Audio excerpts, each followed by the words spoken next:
ሰላም ሰላም ሁላችሁንም በጌታችንና በመድኃኒታችን በኢየሱስ ክርስቶስ ስም ሰላም እላችኋለሁ። ስሜ ግርማ ኃይሉ ይባላል። ዛሬ እንደተለመደው የእግዚአብሔርን ቃል ይዤላችሁ መጥቻለሁ።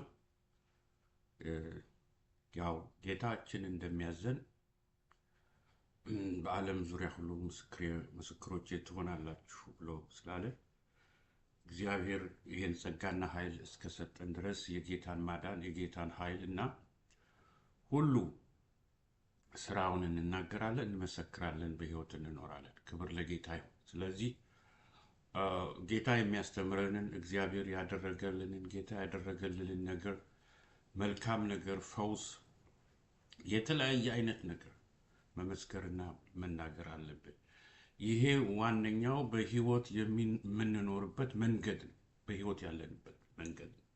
ክብር ለጌታ ይሁን። ዛሬ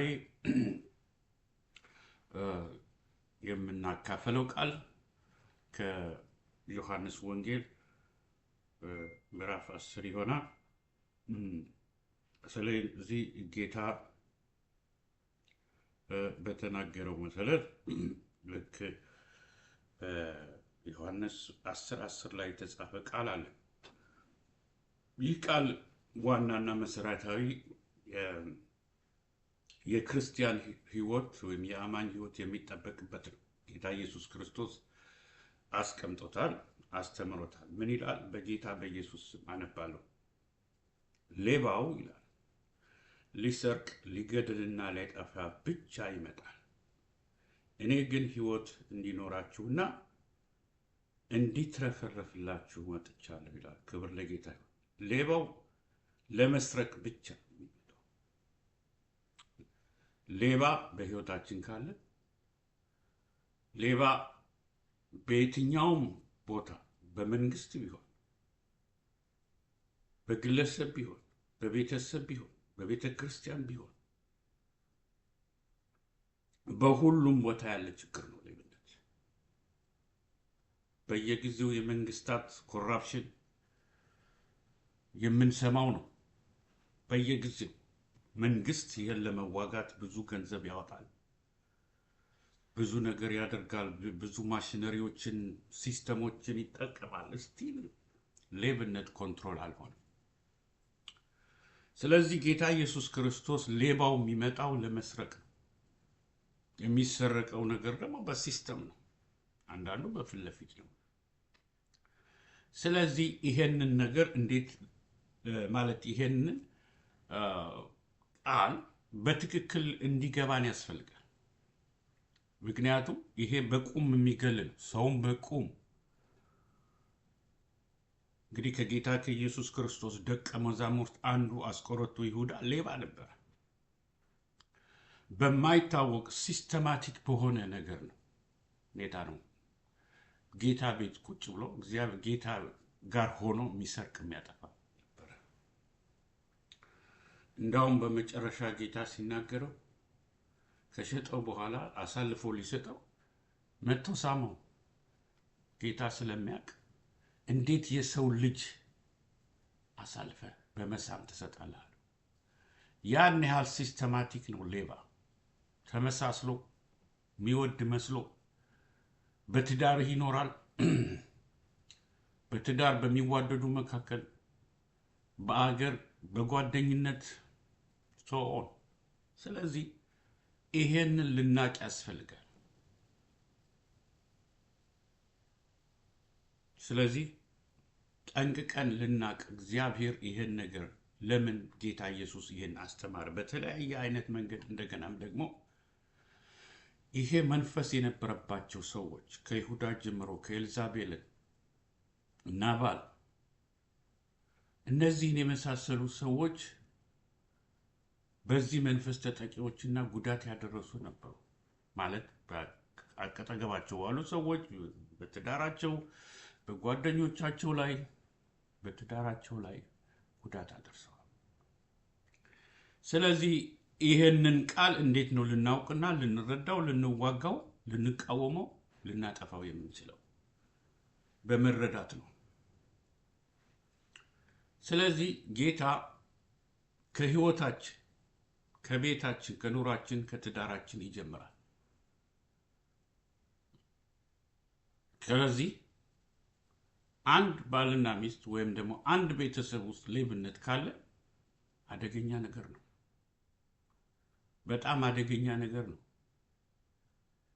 ባል ለሚስት፣ ሚስት ለባል ታማኝ ካልሆነ ፋይናንሻሊ በሁሉም ነገር ካልሆነ ይሄ በጣም አደገኛ ነው። ለልጆች አደገኛ ነው። ለቤተ ክርስቲያን አደገኛ ነው። በህይወት ኖር ለማለት አንችልም። ስለዚህ ጌታ ኢየሱስ ክርስቶስ ያስተማረንን ይሄንን በትክክል በህይወታችን አስገብተን መመርመር አለብን። ህይወታችንን መፈተሽ አለብን። ምክንያቱም ይሄ ችግር ከገቨርንመንት ወደ ህብረተሰብ በማንኛውም ድርጅት ውስጥ እስከ ቤተሰብ እስከ ግለሰብ ይደርሳል። መጀመሪያ ምንድን ነው የሚለው እግዚአብሔር ቃል? መጀመሪያ የእግዚአብሔር የሆነውን ለእግዚአብሔር፣ የመንግስት የሆነውን ለመንግስት ስጡ ብሎ ያስተምራል። የቄሳርን ለቄሳር፣ የእግዚአብሔርን ለእግዚአብሔር፣ ከዛ ይጀምራል። ስለዚህ ለቤተ ክርስቲያን የሚገባውንና በህጉ መሰረት የማይሰጥ ክርስቲያን ችግር አለበት ማለት። ከዛ ይጀምራል። ከዛ ሲወርድ ቤተሰቡን እንዴት ነው የሚያስተዳድሩ? ባልና ሚስት እንዴት ነው የሚያስተዳድሩት ትዳራቸው? ታማኝነት ወሳኝ ነገር ነው። ታማኝነት ክብር ነው። ታማኝነት ማግደል ደግሞ በህይወት የመጨረሻ ዝቅ ያለ ነገር ውስጥ ወይም ደግሞ ህይወትን ዝቅ የሚያደርግ የሚያዋርድ ነገር ነው። ስለዚህ ለትዳሩ ታማኝ ያልሆነ፣ ለትዳሯ ታማኝ ያልሆነች፣ ፋይናንሻሊ በተለይ በጣም አደገኛ ህይወት ውስጥ ያሉ ሰዎች ናቸው። ስለዚህ ጌታ እንደሚመክረን የቄሳርን ለቄሳር፣ የእግዚአብሔርን ለእግዚአብሔር መስጠት አለብን። ይሄ ህይወታችንን የሚባርክ ነው ከታዘዝን። ካልታዘዝን ደግሞ ህይወታችንን አደጋ ላይ ይጥላል። ስለዚህ ልናውቅ ልንጠነቀቅ ያስፈልጋል። ስለዚህ ጌታ አሳይቷል። ጌታ ከይሁዳ ጀምሮ ከዛም በኋላ በማጭበርበር ይሄ ባህሪ መስረቅ የሚለው ባህሪ በውስጡ የያዘው ማጥፋት አለ፣ መግደል አለ። ስለዚህ በራእይ መጽሐፍ ውስጥ ጌታ ኢየሱስ ክርስቶስ ሲያስጠነቅቅ ያችን ኤልዛቤልን ለምን ችላ አልካት ይላል። ኤልዛቤል ማነች? ኤልዛቤል በእስራኤል ታሪክ ውስጥ በአክዓብ ዘመን ማለትም እስራኤልን በሚገዛበት ዘመን አክዓብ የሱ ሚስት ነች። እሱ ደግሞ ማግባት የማይገባውን የጣዖት አምላኪ ዘር ውስጥ የነበረች ከዛ ወስዶ ነው ያገባት። ከዚህ እግዚአብሔር ቤት ገባች፣ ቤተ መንግስት ገባች። የራሷን መዋቅር ነው ያደረገችው። ራሷን ስራ ለመስራት ነው እንጂ የእግዚአብሔርን ነገር በፍጹም ስታደርግ አናይም። ስለዚህ ትልቅ ውድቀት በእስራኤል መንግስት ውስጥ አመጣች፣ በቤተሰቧ ውስጥ አመጣች። እስከ ዛሬ የሚናገረው የእሷ ታሪክ ኤልዛቤል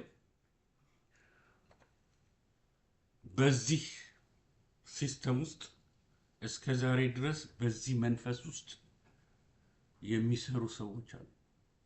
ለዚህ ነው እንድንጠነቀቅ እንድናስብ፣ በለዘብተኝነት የምናየው ነገር አይደለም። ሲሪየስሊ የምናስብበት ለምን? የህይወት ጉዳይ ስለሆነ የህይወት ጉዳይ ስለሆነ ክብር ለጌታ ይሁን። ስለዚህ ያው ታሪኩን እንደምናውቀው በይሁዳም ህይወት በኤልዛቤልም ይሆን ፍጻሜው ያው።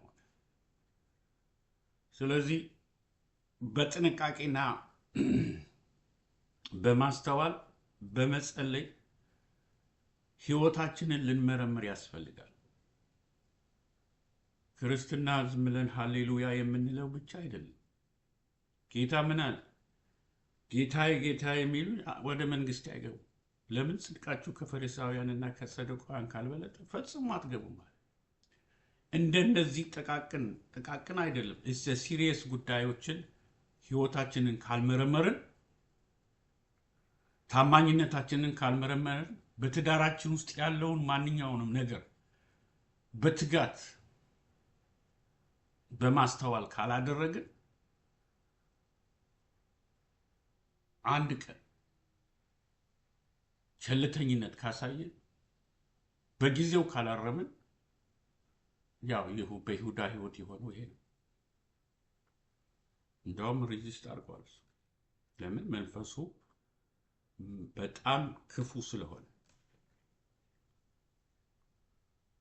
እስከ መጨረሻው አጠፋው ማለት ነው። ስለዚህ ክብር ለጌታ ይሁን። እግዚአብሔር ይጠብቀን።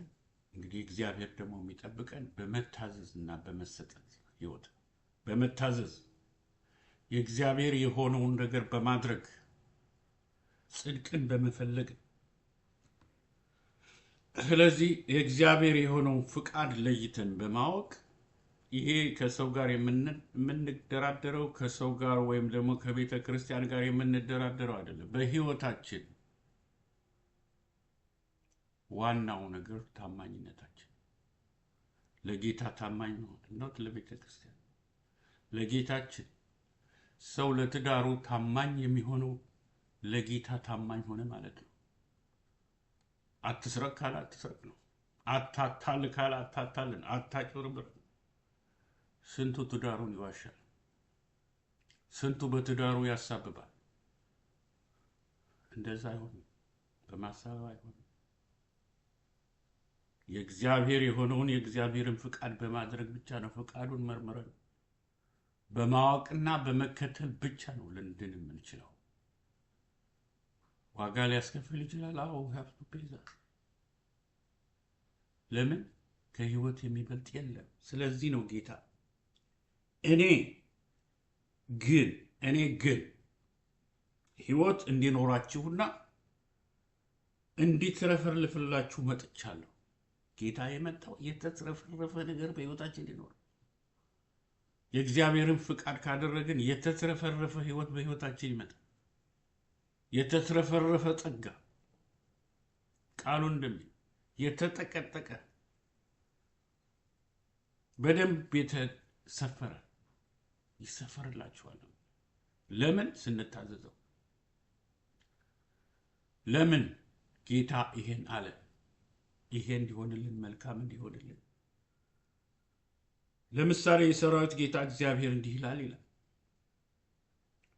እግዚአብሔር እኔ እርግማኑን አመጣለሁ፣ እርሱም ወደ ሌዋው ቤትና በስሜ በሐሰት ወደሚምለው ሰው ቤት ይገባል፣ በዚያም ይቀመጣል፣ ቤቱንም እንጨትና ድንጋይ ያጠፋል ይላል ዘካርያስ 5:3። በሐሰት መማር ጥፋት የሚያመጣ ነገር ነው። ሰዎች ዛሬ እንደውም መጽሐፍ ቅዱስ ይዘው ይምሉልሃል። ለራሳቸው ነገር በቃ የማያደርጉት ነገር የለም፣ ግን አያውቁም ምን ጥፋት እንደሚያመጣ ወደ ህይወታቸው። መማል በጣም ኖርማል ነገር ነው። ማታለል በጣም ቀላል ነገር ነው። ጌታን የሚሉ ሰዎች አሉ፣ በቅዱሳን የሚሉ አሉ። በጣም ግጥም አድርገው ይምሉልሃል። በራስ ላይ ጥፋትን ማምጣት እግዚአብሔር ይቅር ይላል። እግዚአብሔር ይቅር ይበላል። ግን በጊዜው ነቅተን መመለስ አለብን። ክብር ለጌታ። በመመለስ ላለመጥፋት በህይወታችን ማለት በጥፋታችን በኃጢአታችን እግዚአብሔር እንድንጠፋ አይፈልግም። ነገር ግን በመመለስ እንድናለን። ክብር ለጌታ። ስለዚህ የእግዚአብሔር ቃል እንደሚለን እግዚአብሔርን ታዘን መንፈስ ቅዱስን ታዘን ዛሬ እንመለስ። ቀኑ አሁን ነው። የመዳን ቀን አሁን ነው። ካልተመለስን በዚህ በአውሬ እንበላለን። ለምሳሌ ባል ሚስትን ሚስት ባልን አትሰማም። ለምን? ከመከባበር ስለሌላት። ግን ይሄ ነገር is dangerous ለቤተሰብ ለልጆች አደገኛ ነገር ነው። ስለዚህ እግዚአብሔር ምህረት እንዲያደርግልን ባል ካወቀ ሚስት ካወቀች ወደ እግዚአብሔር መቅረብ አለብን። ጌታ ይቅር ይለናል። ጌታ ይመልሰናል ወገኖቼ። አለበለዚያ ባወጣ ያውጣ who cares አይሆንም። ይሄ አገርን የበላ ነው ሌብነት። ትውልድን የበላ ነው። ትውልድን የበላ በአገራችን የምናየው ነው። በጀነሬሽን ውስጥ የሚነሳ ሌብነት ጥቂት ሰዎች ለጥቂት ጥቅም ብለው ስንት ሰው ይሰቃያል። መንግስት ይሰቃያል፣ ህዝብ ይሰቃያል፣ እውነተኞች ይሰቃያሉ። ሌባውማ አይሰቃይም። ስለዚህ እግዚአብሔር ይረዳናል። አንድ ሰው ከተገኘ በታማኝነትና በእውነት የሚቆም አንድ ሰው ከተገኘ እግዚአብሔር ከሱ ጋር ይሆናል። አንድ ሰው ከጸለየ እግዚአብሔር ምህረት ያደርጋል። እግዚአብሔር ምህረት ያመጣል። ክብር ለጌታ ይሁን። ስለዚህ ከኃጢአታችን ከበደላችን እንመለስ። ስለዚህ እሱ በደልን የማይወድ ኃጢአትን የማይወድ አምላክ ነው። ግን በምህረቱ ባለጸጋ የሆነ አምላክ ነው። ክብር ለጌታ ይሁን። እግዚአብሔርን እጅግ አድርጌ አመሰግናለሁ። እግዚአብሔር ይባርካል።